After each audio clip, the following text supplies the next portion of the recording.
కాంగ్రెస్ ప్రభుత్వం అధికారంలోకి వచ్చిన వెంటనే ఇచ్చిన హామీలు అమలు చేసేందుకు చర్యలు తీసుకుంటోంది.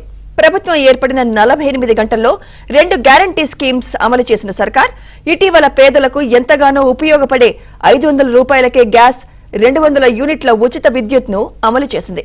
ఇప్పుడు తాజాగా టీఎస్ఆర్టీసీ ఉద్యోగుల విషయంలో కీలక నిర్ణయం తీసుకుంది.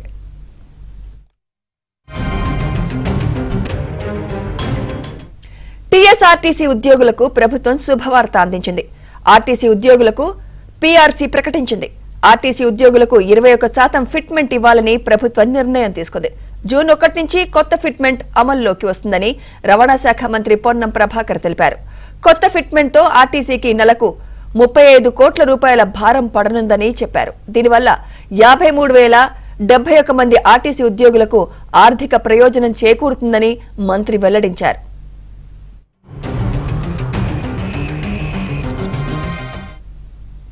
తెలంగాణ రాష్ట్రంలో కాంగ్రెస్ ప్రభుత్వం ఏర్పడిన 48 గంటల్లో మహిళలకు ఉచిత బస్సు ప్రయాణం ఇచ్చామన్నారు.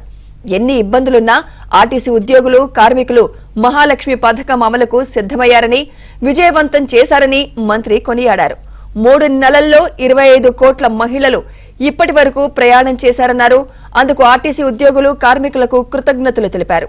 ఆర్టీసీ సంస్థ ఉద్యోగులు, కార్మికుల సంక్షేమం కోసం కొన్ని నిర్ణయాలు తీసుకున్నామని పొన్నం తెలిపారు.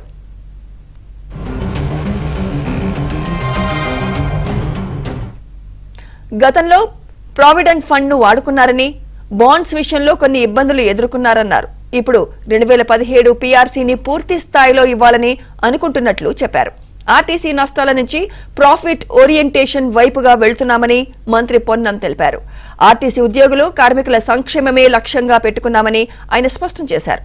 ఆటో కార్మికులకు కొంత అన్యాయం జరిగిందని, వారిని ఆదుకుంటామని భరోసా ఇచ్చారు.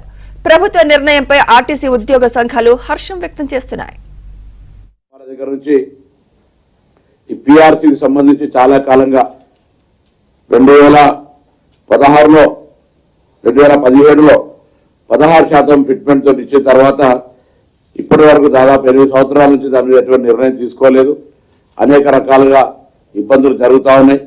దాన్ని ఎట్లా ఓవర్కమ్ కావాలని ఆలోచించినప్పుడు మరి దానిపైన కూడా మళ్ళీ వాస్తవంగా మూలిగే రకం మీద తాటిపట్టు పడినట్టుగా ఆర్టీసీ సంస్థ ఇప్పటికే గతంలో జరిగినటువంటి అనేక అంశాల వల్ల కొంత ప్రావిడెంట్ ఫండ్ను వాడుకున్నటువంటి పరిస్థితి, సిఎస్ను కోఆపరేటివ్ సెస్ను వాడుకున్నటువంటి, ఇవన్నీ కూడా ఉన్నటువంటి పరిస్థితుల్లో సొంతంగా కాళ్ళ మీద నిలబడగలిగేటువంటి పరిస్థితి రావాలని మేమందరం కూడా అందరూ కష్టపడే సందర్భంగా కార్మికుల భాగస్వామ్యం లేకుండా రాదని తెలిసి ఆర్థిక ఇబ్బంది పడుతున్నప్పటికీ కూడా మరి ఏ విధమైన చర్యలు తీసుకోవాలనేటువంటి ఒక చర్చ మరి గౌరవ ముఖ్యమంత్రి గారి దగ్గర కానీ, ఉప ముఖ్యమంత్రి గారి దగ్గర కానీ మేమందరం కూడా కార్మికుల పక్షాన వాళ్ళకు సరి అయిన విధంగా ప్రొజెక్షన్ చేయడం వల్ల ఈ యొక్క పీఆర్సీకి సంబంధించినటువంటి 2017లో 16% ఇచ్చిరో దాన్ని యొక్క ఆర్థిక భారాన్ని ప్రభుత్వం భరిస్తూ ఉంది. కాబట్టి దాని విధంగా వాళ్ళతో చర్చలు చేసి